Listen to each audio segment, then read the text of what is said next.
നിറപ്പകിട്ടില്ലാത്ത ഒരുപാട് ജീവിതങ്ങളെയും പേറി ഈ തീവണ്ടി പായുന്നത് മദിരാശിയിലേക്കാണ്. ഒട്ടനവധി പേരുടെ നിറപ്പകിട്ടുള്ള സ്വപ്നങ്ങൾ അവസാനിക്കുന്നത് കോടമ്പാക്കത്തും.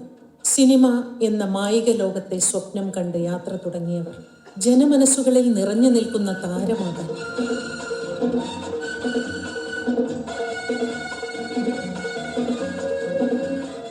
സംവിധായകനാകാൻ, ഛായാഗ്രഹണ കലയിലെ ചക്രവർത്തിയാകാൻ,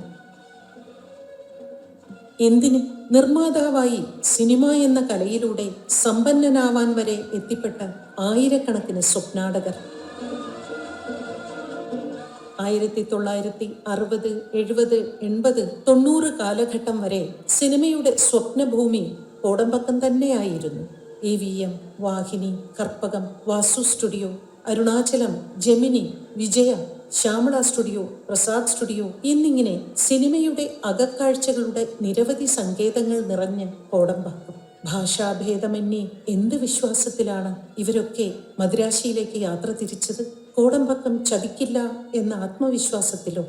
ഒരുപാട് ആശകളും പേറി വന്നവർ അതൊന്നും സഫലമാകാതെ സിനിമാ മേഖലയിലെ ദിവസക്കൂലിക്കാരായി മാറിയ കാഴ്ചകൾ.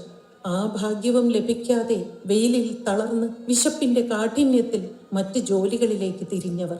അങ്ങനെ നിഴൽ ചിത്രങ്ങളിലെ നിറക്കൂട്ടുകളാകാൻ വന്നവർ ഊരും പേരും നഷ്ടപ്പെട്ടവരായി മാറിയ നീറുന്ന കാഴ്ചകൾ. രക്ഷപ്പെട്ടവർ ചുരുക്കം. അവരുടെ ജീവിതം തങ്ങൾക്ക് ലഭിക്കുമെന്ന് ആഗ്രഹിച്ച് തള്ളി നീക്കിയ സിനിമാ സ്വപ്ന സാമ്രാജ്യത്തിലെ പ്രജകൾ. പരസ്പരം സഹായിച്ചും തലോടിയും ഒരുപാട് സൗഹൃദങ്ങൾ. സിനിമ സാങ്കേതികമായി വളർന്നതോടുകൂടി കോടമ്പാക്കം വിട്ട് എല്ലാവരും സ്വന്തം സംസ്ഥാനങ്ങളിലേക്ക് സിനിമയെ പറിച്ചു നട്ടു. ഇന്ന് യുവതലമുറ സ്വപ്നങ്ങളുമായി സ്വന്തം തട്ടകത്തിലാണ് യാത്ര ചെയ്യുന്നത്. കോടമ്പാക്കത്തെ പ്രശസ്തമായ സ്റ്റുഡിയോകൾ ഇന്നില്ല. അവിടമാകെ ബഹുനില മാളുകളും ഫ്ലാറ്റുകളും. പഴയകാല സുഹൃത്തുക്കൾ എവിടെയെന്ന് പലർക്കും അറിയില്ല. ആ സൗഹൃദങ്ങളിൽ ചിലതെങ്കിലും വീണ്ടെടുക്കുക എന്നതാണ് 80 മദ്രാസ് മെയിലിന്റെ ലക്ഷ്യം. ഒപ്പം കുഞ്ഞു കുഞ്ഞു സഹായങ്ങളും. കൊല്ലത്തിൽ ഒരു ദിവസം ഒത്തുചേരുക, പഴയ സന്തോഷങ്ങളും ഒപ്പം സങ്കടങ്ങളും പങ്കിടുക. ചിലപ്പോൾ കണ്ണുകളിൽ നനവ് പടർന്നേക്കാം, ചിലപ്പോൾ പുഞ്ചിരിച്ചേക്കാം, പൊട്ടിച്ചിരിച്ചേക്കാം. നമുക്ക് ചിരിയുടെ അലയൊലികൾ സൃഷ്ടിക്കാം.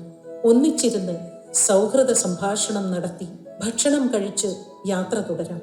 വീണ്ടും ഈ സ്നേഹച്ചൂടിനായി അടുത്ത വർഷത്തേക്കുള്ള കാത്തിരിപ്പ്. നമുക്ക് തുടരാം ഈ സ്നേഹയാത്ര 80 മദ്രാസ് മെയിലിലൂടെ.